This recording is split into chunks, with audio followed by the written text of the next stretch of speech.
Fala aí pessoal, sou Jorge Nicola, bem-vindos a mais um vídeo do canal. Sempre bom ter vocês por aqui, sem perder tempo, só pedir para deixar like, se inscrever no canal e ativar as notificações. Bora começar o vídeo com aquele tradicional giro de notícias e a primeira informação é sobre o Fortaleza. Torcida fazendo enorme pressão depois de 5 derrotas nos últimos 8 jogos. Os torcedores do Fortaleza levaram cartazes para a porta do CT com os seguintes dizeres, abre aspas, honrem a camisa, mais futebol, menos desculpa, e para jogar no Fortaleza tem que ter disposição. Bora contar também que o América Mineiro descarta negociar Mariano com o Internacional, lateral direito que acabou de ser contratado só 4 partidas, tem sido especulado pela imprensa gaúcha como possível alvo do Colorado. Na manhã dessa sexta, conversei com o empresário do Mariano, Marcelo Robalinho, e com o Fred Cascardo, o executivo de futebol do América, ambos garantiram que não há negociação. Para completar, Renato Paiva, técnico do Botafogo, promete usar mais as categorias de base do clube ao longo da temporada, desde que o Textor adquiriu o Botafogo, se tornou dono da SAF botafoguense. Poucos jogadores vindos da base ganharam espaço. A saideira do giro de notícias, o Vila Nova tenta acabar com o jejum de 20 anos sem título do campeonato estadual. Vila Nova, que compete e está na decisão do Campeonato Goiano, tem como uma das suas grandes esperanças o técnico Rafael Lacerda. Bora falar agora sobre a seleção brasileira, que venceu, mas não convenceu. Na noite dessa quinta-feira, a vitória por 2-1 contra a Colômbia, com gol aos 53 minutos do segundo tempo, gol marcado pelo Vinícius Júnior. O Brasil abre o placar logo de cara, cobrança de pênalti do Rafinha. Mas depois de 15 minutos bem legais, o Brasil não consegue sair da marcação-pressão da Colômbia e toma no finalzinho do primeiro tempo o gol de empate, mais uma vez o Luiz Dias marcando a favor dos colombianos. Veio o segundo tempo, o Brasil fez um bom jogo, criou inúmeras oportunidades, mas não conseguiu transformar essas chances em gol. Até que aos 53, o Vini chutou de fora da área, a bola desviou no Lerma e não deu chances para o goleiro da Colômbia, resultado que fez o Brasil pular provisoriamente para o segundo lugar nas eliminatórias, com 21 pontos, e também salvou o emprego do Dorival Júnior. Dorival correria risco em caso de empate contra a Colômbia e derrota para a Argentina na próxima terça-feira na Argentina. Nova classificação das eliminatórias tem a Argentina com 25 pontos, o Brasil com 21, há um empate na terceira colocação entre Uruguai e Paraguai com 20, Equador e Colômbia tem 19. Importante lembrar que ainda jogam nessa sexta-feira a Argentina, o Uruguai e o Equador. O Equador recebe a Venezuela, enquanto o Uruguai joga contra a Argentina em Montevidéu. Bora falar agora sobre Pochettino mais longe do Galo. Para explicar essa história, precisamos voltar um pouquinho no tempo. Desde a semana passada, Fortaleza e Atlético Mineiro discutem uma troca. A ida do Daverson do Galo para o Lion e a ida do Pochettino do Fortaleza para o Atlético Mineiro. Negócio que conta com a aprovação, por exemplo, do técnico do Atlético, o Cuca. Dirigentes do Fortaleza também aceitaram tal condição, mas dentro do Atlético há uma contestação ao nome do Pochettino. E agora, depois de apurar, já consegui descobrir que esse veto ao meia argentino de 29 anos de idade vem do SIGA, que é o Centro de Inteligência do Atlético, foi um núcleo montado para analisar e buscar reforços. Há uma avaliação interna de que o Pochettino acrescentaria pouco, mesmo ou apesar de o atleta ter disputado 130 partidas nos 2 últimos anos pelo Fortaleza. Jogador formado na base do Boca, com passagem recente pelo River Plate e titular durante a maior parte da sua passagem pelo Fortaleza. Cuca adoraria ter o Pochettino porque entende que ele ajudaria demais na criação das jogadas o Gustavo Scarpa. Mas, diante desse veto interno, os acionistas do Galo hoje estão mais propensos a não levar adiante essa história do que a confirmar a negociação. Aí você pode estar se perguntando, mas e o Daverson? Ainda não há uma definição, o Daverson tem pedido para os dirigentes do Atlético que seja liberado, até porque no Fortaleza ele vai ter direito a um contrato de 3 anos, enquanto no Galo seus vencimentos se encerram no fim dessa temporada. Bora falar agora sobre o Vasco da Gama. Pumita Rodrigues fica ou sai do Vasco? Lateral que não consegue ser titular absoluto, embora apareça como uma espécie de 12º jogador. Recentemente o nome dele foi especulado no Santos, embora sem confirmação do Peixe, existiram também sondagens de clubes da América do Sul. Para todos os casos, o Pumita Rodrigues disse que fica. O uruguaio de 28 anos de idade está super adaptado ao Rio e também ao Vasco. A família gosta da cidade, ele entende que é querido pelo torcedor e não pretende deixar o Cruz Maltino nesse momento, mesmo longe de ser titular. Nos últimos 5 jogos, ele nem entrou em 2 deles. Nos outros 3, saiu do banco de reservas. Temporada atual de 9 jogos e 1 assistência, só conseguiu ser titular em 2 oportunidades. A pergunta que eu deixo para você, torcedor do Vasco: você preferiria que o Pumita ficasse ou fosse negociado? Já usa o espaço para comentário e registra a sua opinião. Combinado? Bora falar agora sobre um volante super identificado no Cruzeiro e que pode deixar o clube sem garantir qualquer centavo. Eu me refiro a Lucas Romero, 30 anos de idade, argentino. Ele é o estrangeiro com mais partidas na história do Cruzeiro. Foram 211 jogos. O vínculo dele se encerra em dezembro e o Cruzeiro até agora não chamou o Romero para discutir uma renovação. Enquanto isso, na virada do ano, Boca Juniors chegou a fazer proposta sem avanços e o Vélez é o mais novo interessado.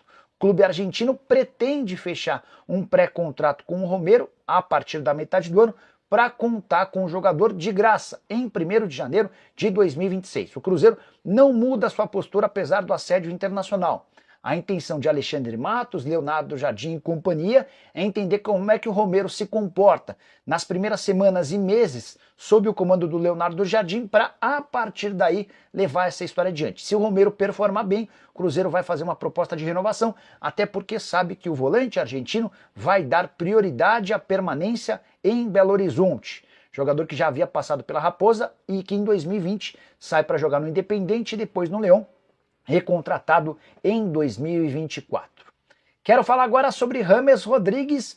A principal estrela da seleção colombiana foi perguntado, depois da derrota por 2-1 para o Brasil, nessa quinta-feira no Mané Garrincha, por que não deu certo no São Paulo. E o James apontou o dedo para Dorival Júnior, técnico da seleção brasileira e seu adversário na noite de ontem.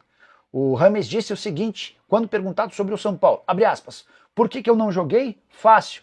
Tem que perguntar para a comissão técnica, no caso do Dorival Júnior.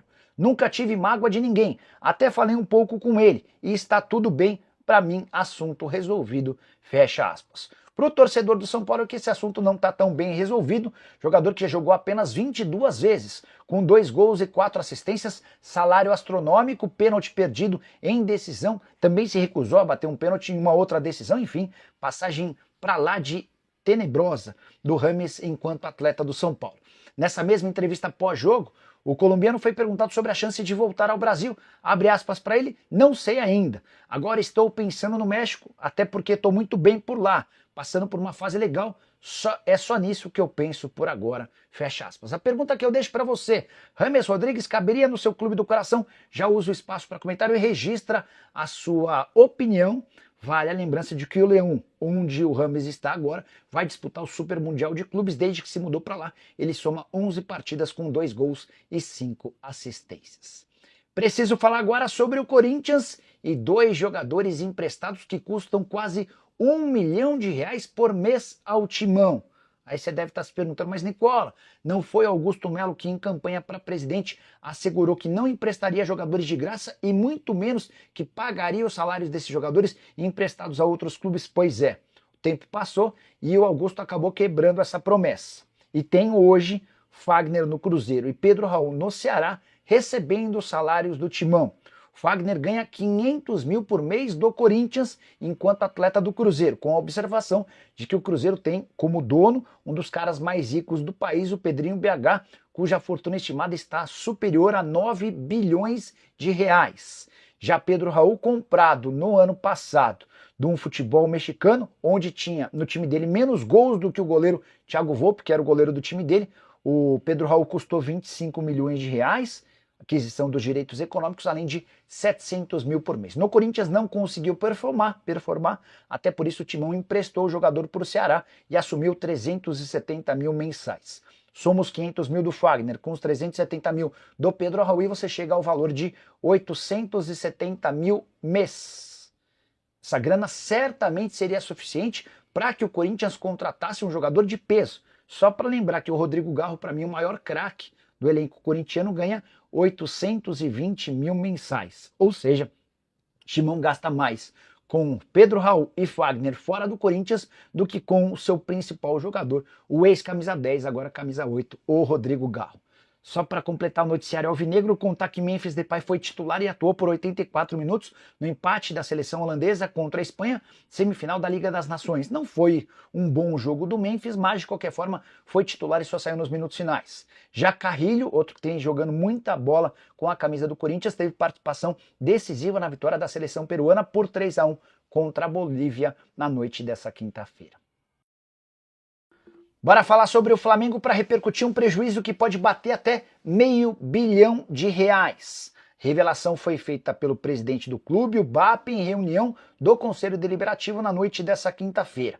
O BAP juntou os conselheiros para apresentar dados do ano passado e também preocupações para esse ano. E nada tem irritado mais o novo presidente rubro-negro do que o acordo firmado por seu antecessor, Rodolfo Landim, com a Libra e com a Globo, referente aos direitos de transmissão do Campeonato Brasileiro pelos próximos 5 anos, valendo a partir de agora. É que nas contas do BAP o Flamengo pode perder até R$500 milhões por esses 5 anos, uma média de R$100 milhões por ano. Tudo porque o Landim aceitou abrir mão de uma série de vantagens que o Flamengo tinha no antigo contrato. Por exemplo, só Corinthians e Flamengo tinham valores mínimos garantidos, e o maior valor garantido era justamente para o Flamengo.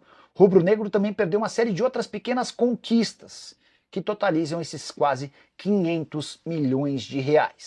O BAP ainda se mostrou irritado quando falou que, se novos clubes entrarem na Libra via Série A, o Flamengo não terá um reajuste financeiro, mas se times da Libra deixarem a Série A e caírem para a Série B, o Flamengo ainda pode ter a sua cota reduzida. Só para completar, também de acordo com o BAP, o ano de 2024 registrou um prejuízo para o Fla de R$72 milhões, quando a ideia era ter um superávit de R$71 milhões. Para fechar o vídeo, para falar sobre o Palmeiras e a chance de Emerson Royal, ex-jogador da seleção brasileira, pintar como reforço alviverde na metade do ano, especulação que ganhou as redes sociais e fez muito torcedor alviverde já criar expectativa. Vale a lembrança de que nem Mike, nem Marcos Rocha, nem Agustin Giai têm conseguido dar conta do recado. Pelo menos na avaliação do torcedor, o técnico Abel Ferreira já admitiu que gosta especialmente dos dois brasileiros, já é completamente encostado. Mas, bora falar sobre o Emerson Royal. Jogador de 26 anos, que pertence ao Milan, ele havia sido comprado em julho do ano passado por 15 milhões de euros. E aí já começa a pintar o primeiro grande problema, como é que o Palmeiras vai investir 15 milhões de euros na contratação de um lateral direito? Não para por aí. O Palmeiras pode eventualmente pedir um empréstimo do Emerson Royal, como ele não vem sendo muito aproveitado e perdeu espaço desde a chegada do Kyle Walker, lateral direito da seleção inglesa. Daria para imaginar o Milan aceitando o empréstimo, mas aí pinta um outro problema. O Emerson Royal ganha no Milan R$1.950.000 por mês.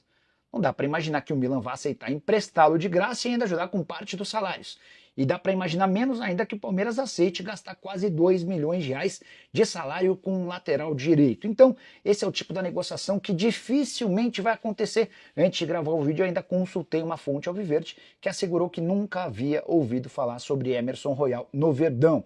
Atleta que até se contundir no mês de janeiro tinha 26 partidas na temporada, 22 como titular e 4 na condição de reserva. O Milan, ao contratar o Walker, gostaria de ter negociado o Emerson Royal e já existiam tratativas para que ele fosse para a Turquia, até que acabou se contundindo. Nesse meio tempo ele ainda não voltou, mas o Walker não vem jogando bem no Milan, até por isso imagina-se até a possibilidade de Kyle Walker e Emerson Royal acabarem brigando pela posição. Se não rolar, a tendência é que ele seja negociado dentro do próprio futebol europeu. Jogador que passou pelo Atlético Mineiro, também esteve no Barcelona, no Betis e mais recentemente no Tottenham, convocado com alguma frequência para a seleção brasileira. Caberia no seu time do coração? Use o espaço para comentário. Só não esquece de deixar like e de se inscrever no canal. Nos encontramos mais tarde. Tchau! Seja muito bem-vindo ao nosso canal de notícias do Palmeiras. É um prazer tê-lo aqui conosco. Antes de mergulharmos nessa discussão que promete dar o que falar, não se esqueça de se inscrever no canal e ativar as notificações para ficar por dentro de tudo que envolve o nosso Verdão. Agora, vamos ao que interessa. A transferência de Cláudio Echeverri para o Manchester City movimentou o mercado sul-americano e reacendeu um debate importante. Será que o Palmeiras deveria estar mais atento a esse tipo de talento emergente? O meia argentino, considerado uma das maiores joias do River Plate nos últimos anos, foi adquirido pelos ingleses por 18,5 milhões de euros, cerca de 112,1 milhões de reais, um valor significativo, mas que reflete o potencial absurdo que ele demonstrou tanto no clube quanto nas seleções de base da Argentina. A grande questão é que Etcheverry já está fora do alcance do futebol brasileiro, pelo menos por enquanto. Mas o caso dele levanta uma discussão importante sobre como o Palmeiras poderia se posicionar no mercado para garantir jovens promissores antes que gigantes europeus façam suas investidas. O Bahia tentou um empréstimo, mas o City bateu o pé e recusou, deixando claro que tem um planejamento específico para o jogador. Isso mostra como esses clubes não compram apenas pelo talento imediato, mas também pelo valor de mercado que podem gerar a longo prazo. Pensando nisso, o Palmeiras, que já vem adotando uma postura agressiva em contratações de jovens talentos, vide Estevão e Luiz Guilherme, poderia monitorar ainda mais esse tipo de jogador. A estrutura financeira do clube permite negociações audaciosas, mas o desafio é competir com os gigantes europeus, que têm uma rede de captação e poder de convencimento muito fortes. Imaginando um cenário onde Etcheverry ainda estivesse disponível no mercado, ele seria um nome perfeito para o Verdão? Sem dúvida. Um meia rápido, habilidoso e com grande visão de jogo, características que se encaixam no estilo de Abel Ferreira. No entanto, o caminho que ele seguiu mostra como os talentos sul-americanos já estão sendo mapeados cedo demais por clubes como Manchester City, Chelsea e Real Madrid. O Palmeiras, por sua vez, tem um histórico recente de formar suas próprias joias e vender por valores altíssimos, mas poderia buscar jovens talentos de outros países para aumentar ainda mais esse leque de opções. A lição que fica com Etcheverry é clara: o mercado está cada vez mais competitivo, e os grandes clubes europeus não estão esperando jogadores amadurecerem na América do Sul para levá-los. Cada vez mais, promessas do futebol sul-americano estão sendo negociadas antes mesmo de se consolidarem em seus clubes de origem. A Europa não quer correr o risco de perder talentos para concorrentes diretos, e por isso, busca assegurar esses jogadores o mais cedo possível. Isso faz com que clubes brasileiros enfrentem desafios ainda maiores para manter suas joias e até mesmo para competir na contratação de jovens promessas. Se o Palmeiras quiser continuar crescendo e disputando espaço no cenário internacional, precisa reforçar ainda mais seu setor de prospecção. O clube tem se destacado nos últimos anos pela sua estrutura sólida e planejamento esportivo, revelando jogadores como Endrick, que seguiu o mesmo caminho de Etcheverry ao ser negociado precocemente com o Real Madrid. No entanto, apenas revelar talentos pode não ser suficiente para manter o Verdão no mais alto nível. Será necessário não só investir na base, mas também monitorar jovens destaques de outros clubes sul-americanos, evitando que promessas como Etcheverry sejam capturadas exclusivamente por clubes europeus. Além disso, o Palmeiras pode até considerar mudar sua abordagem no mercado e investir em nomes como Etcheverry antes que se tornem alvos das potências financeiras da Europa. Isso exigiria uma estratégia agressiva e um trabalho de observação ainda mais apurado para identificar jovens talentos antes que sejam disputados por gigantes internacionais. Clubes brasileiros já demonstraram que, com organização e investimento, é possível competir por jogadores de alto nível, mas isso demanda ousadia e planejamento. A questão é: até que ponto o Palmeiras estaria disposto a se arriscar em contratações desse tipo? A realidade é que, no futebol moderno, o tempo de reação dos clubes sul-americanos precisa ser cada vez menor. Se antes os times brasileiros esperavam que jogadores como Etcheverry brilhassem primeiro em seus países de origem, hoje é preciso agir rápido para garantir que esses talentos possam vestir a camisa de clubes como o Palmeiras antes de darem o salto definitivo para a Europa. O desafio está lançado. Para continuar competitivo e se consolidar como uma potência internacional, o Verdão precisará aprimorar sua capacidade de identificar, atrair e desenvolver talentos antes que o mercado europeu os leve para sempre. E você, torcedor palmeirense, acredita que o Verdão deveria entrar mais forte na briga por promessas sul-americanas? Ou o foco deve continuar sendo a base alviverde? Deixe seu comentário e continue ligado no nosso canal para mais novidades sobre o Palmeiras.